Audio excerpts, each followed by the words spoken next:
Hi everyone! Today I'm going to show you how to grease some Banebot motors. First of all, here's what you're going to need for these manipulations.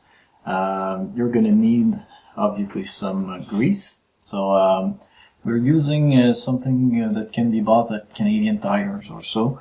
It's basically brake wheel bearing discs. So yeah, it's cheap and it works, so that's good. We're going to need alligator clips, a 12-volt battery, a hammer, little blocks of wood, obviously the Banebot motors and gearbox. We're going to need 332 inches Allen key and 7/64 Allen key, or in my case I have the screwdriver bit because I think it's going to be a little better. You might want to have some either Scott towels or gloves because it will be a greasy manipulation, of course. And yeah, that's pretty much it. Also, you might want to have a container of some sort, just so you don't lose anything. So first thing of all, we're gonna unpack all of these. So in the past, we used to give you the motors that were already greased, but we thought it would be a nice experience for you guys to try it out for yourselves. So this is what the motor looks like, and this is what the big gearbox looks like. This is the 132:1. We also give you in the kit this year a 5:1 ratio. I suggest you start with a smaller one because the bigger ones are longer and a little more tedious. Just be careful when you unpack it. There's a little ziplock in there with a gear and 2 screws with some little lock washers. Don't lose anything of it, because if you lose it, basically your motor will probably be defective. So try not losing anything, basically. Which is why we have this little Tupperware. So our first manipulation would be to take off the sticker that says that the motor is not greased and that you need to grease it, because, well, if you're here, you know that. So let's take it off, and afterwards we take either the screwdriver or the Allen key, the 7/64 one, and we unscrew the 4 screws. So we untighten all of them. I just have to unscrew everything.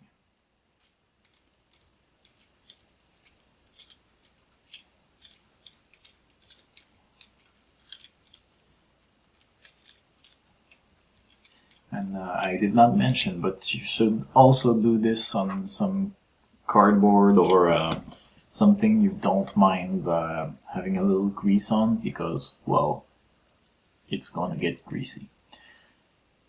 So basically, once you've got all 4 screws removed, just be careful and do it in this orientation, because if you don't, then, well, maybe some gears are gonna fall off and then you'll have trouble finding them. But if you're missing a gear, the whole gearbox is basically done for.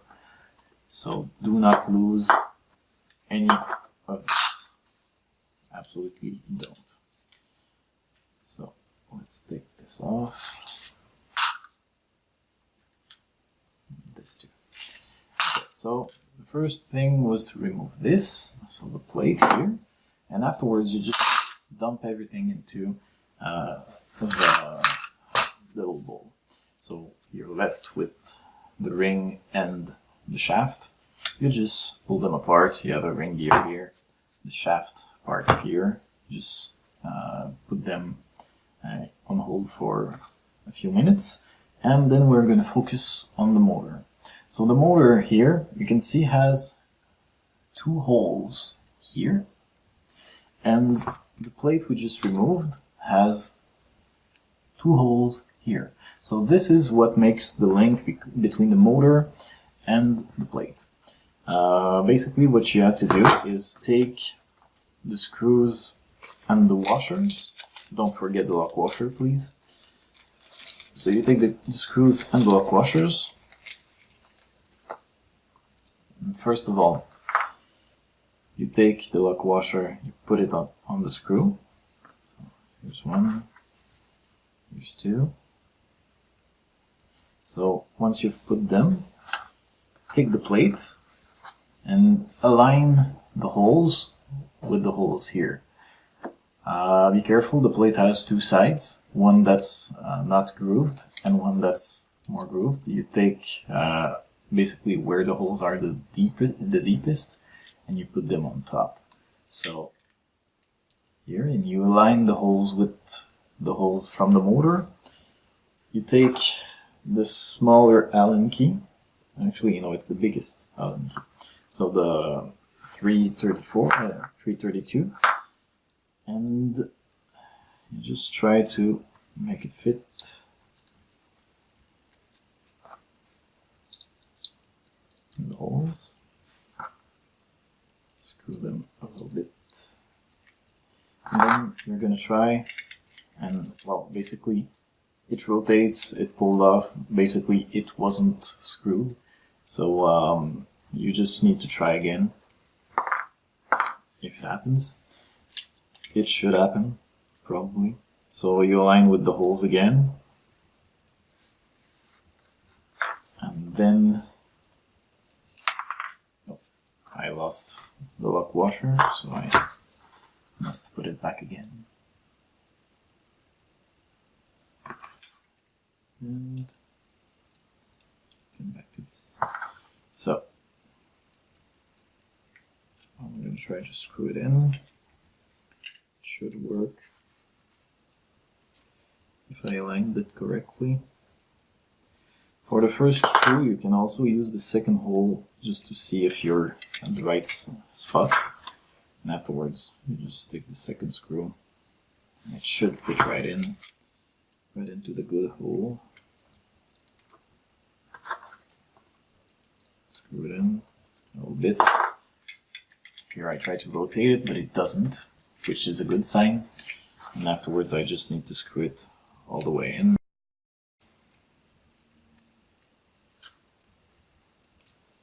So all the way in.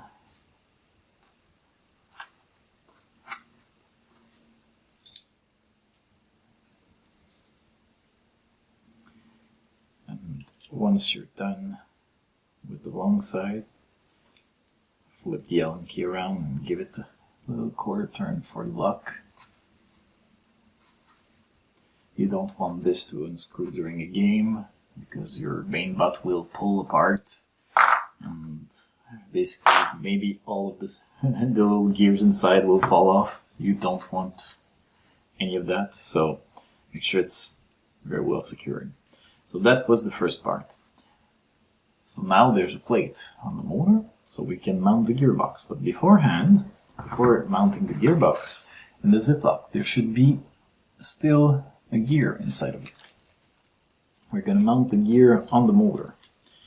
So this is the tricky part, because if it's not done right, your motor will tick, it will sometimes slip, and well, basically you have to be careful around it. With this particular motor, the models we issued this year, there is a shaft here, and the shaft makes it quite easy to do it. On older Banebot models, there is no shaft, so you have to basically put it right in between the two blocks of woods, and you put the gear, I don't know if you can see it, but there's teeth here and no teeth there. You put the no teeth part first, and then you have to gently but firmly, that's kind of weird to say, but don't smash too hard, because, well, it's a motor, it's fragile, but you still need to press fit in. So you just go a little easy. Make sure after a few hits that it's straight from all points of view. And afterwards, with this particular motor, you'd want to have the shaft on the block of wood, and then you hammer it in. You hammer until the shaft is flush with the gear. So the shaft has to be flush with the gear. At the moment, it's not deep enough. You can stop a few times just to see if everything is straight, because if you hammer it in and it's not straight, then the gear can crack, and well, that's obviously not good.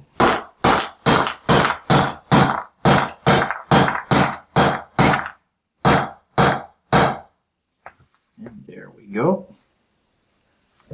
Now the gear is flush with the shaft, and you can see there's a little hole right here in our 2x4. That's normal.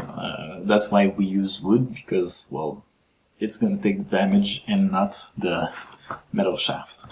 So now that my motor is all set, you can try and rotate the shaft just to see if something broke. In this case, everything is fine, so we're great. I'm just going to put the motor away for a few moments. Take the element here with you. And then we're gonna mount these things. So these things, basically, there's gonna be less in your first build, because, well, the 5:1 ratio, I think there's only 1 or 2 platters in there. But the 132 has 3 platters. One that has a hole in there for the shaft, and 2 that have gear slots in there. Well, basically there are 8 gears in there. So we're gonna work with the one with the hole in there, and we're gonna need to open the grease. So now things are gonna get greasy. So inside of there are many small gears. We're gonna need to mount each of the gears to each of the pegs in there. So there are pegs, 4 pegs, so 4 gears on each platter. And, well, we have to grease pretty much everything while doing so. So the idea for greasing is that, well, things have to be slippery, they have to slide together to decrease the friction. But if you put too much grease, it's going to have the opposite effect, because, well, things are going to be too tight. So don't put too much grease. Put basically some on the shafts themselves. Put some on the gears themselves.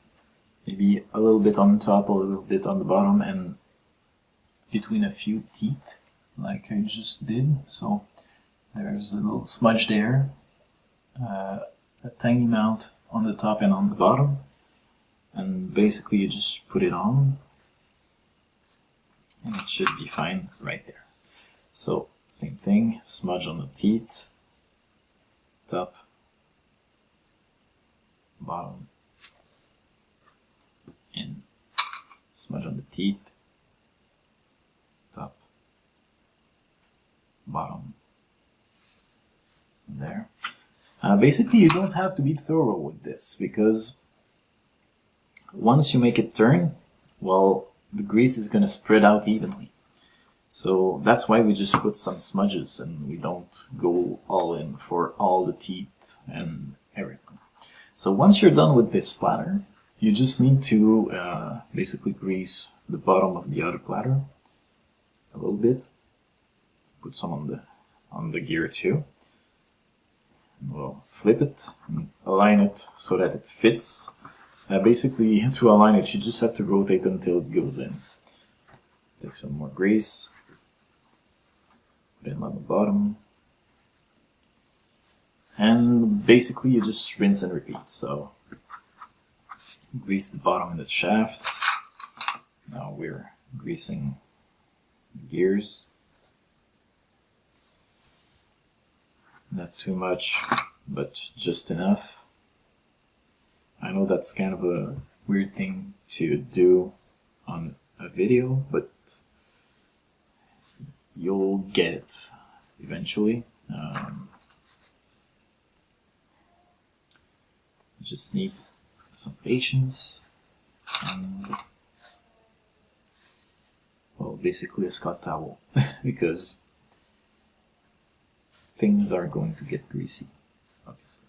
So it should look a bit like this. There's a little bit much grease on it. I don't know if you can see it. The grease is blue, so it's kind of helping, but not a very thick layer, just some smudges, a little bit on top and some smudges on the side, and it should be fine.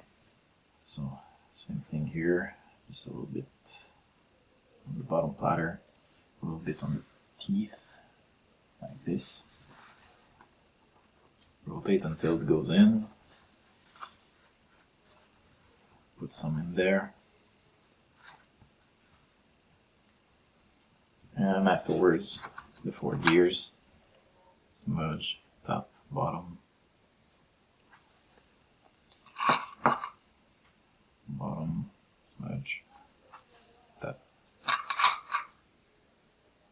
bottom, smudge, top, and bottom, smudge on the side.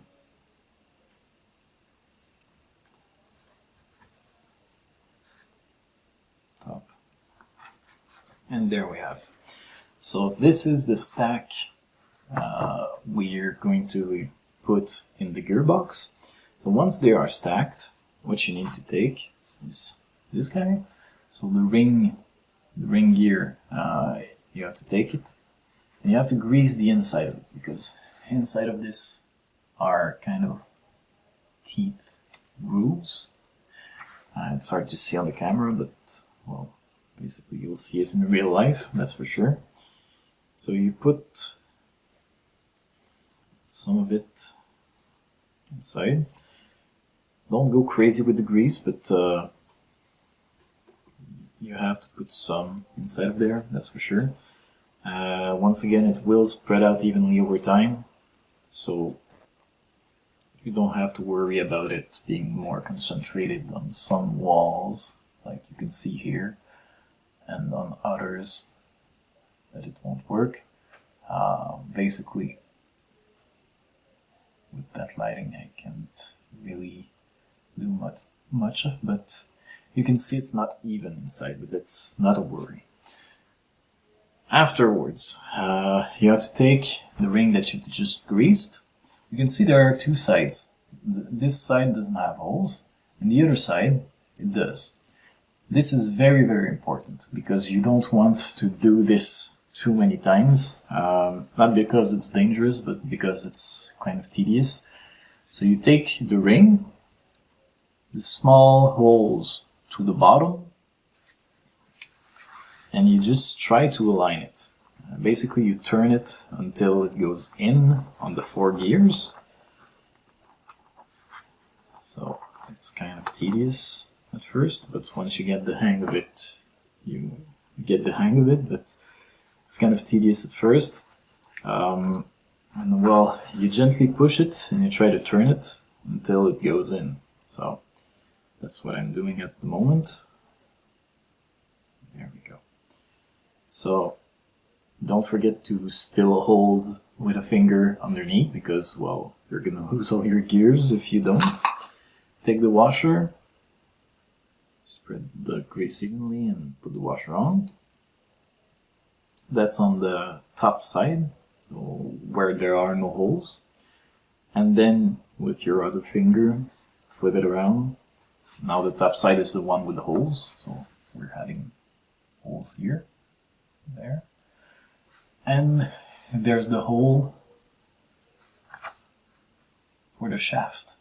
So basically there are 4 pins. You have to align them with the hole, and you have to align the shaft with its hole. So you just have to be a little patient with it, and well, didn't go right in, but maybe it won't for you. Be patient and, well, you'll manage.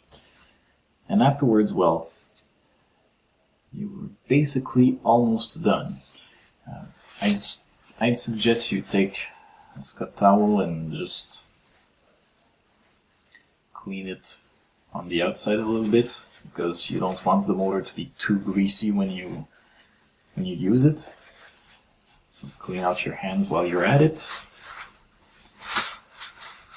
And afterwards, just take the motor with the gear, put the gear in, rotate until it's aligned, and afterwards all you need to do is align the 4 holes. See, there are 4 holes here. So you align the holes, clean out your fingers once again, just to be sure, and you take the 4 long screws that you had and you screw them back in. And normally, well, you should be able to have a functioning Banebot motor.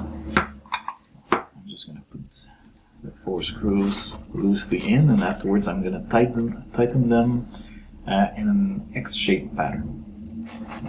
It's kind of important to do so in an X-shaped pattern, because there are 4 screws. If you screw them, the 2 on the same side, it's going to be all bent, and you don't want that. So basically, I'm going to start with the one near the camera. So I'm screwing this. As you can see, the gearbox is trying to lift on the other side. That's normal.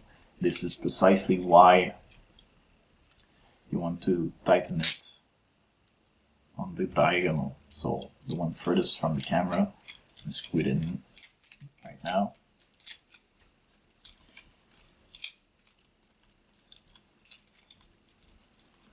And now there's no pressure on either one of the remaining screws, because, well, it's well put. So the one on the top, and afterwards I'm going to screw the one on the bottom.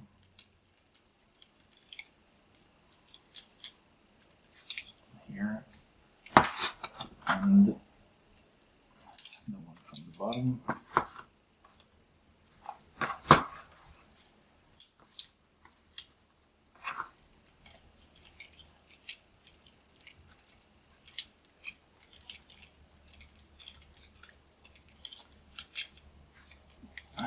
Once you're done with the 4 screws, just tighten them to make sure they won't loosen. So give it a little nudge more. And afterwards you have to test your job. So this is where the alligator clips come in. Just clip one wire and the other to both of the motors. And then you'll have to listen, basically, to hear if it sounds right or not. The polarity on the motor doesn't matter. Basically, it's gonna turn on one side or on the other, so it doesn't matter. But the sound is what we're looking for here. So basically, I'm gonna plug it in.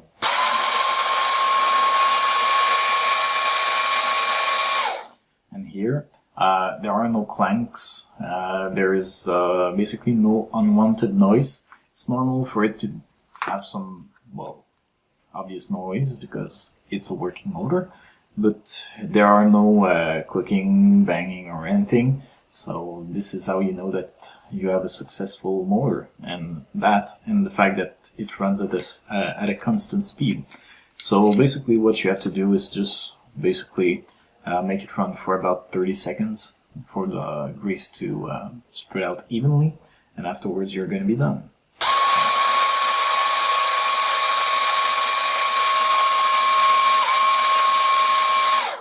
Yeah, that's it. So I hope you guys are successful with this, and if you have any questions or trouble making this, you can basically leave a comment on this video, or preferably, you can also use the forum on our website to contact us, and we will try to help you as best as we can.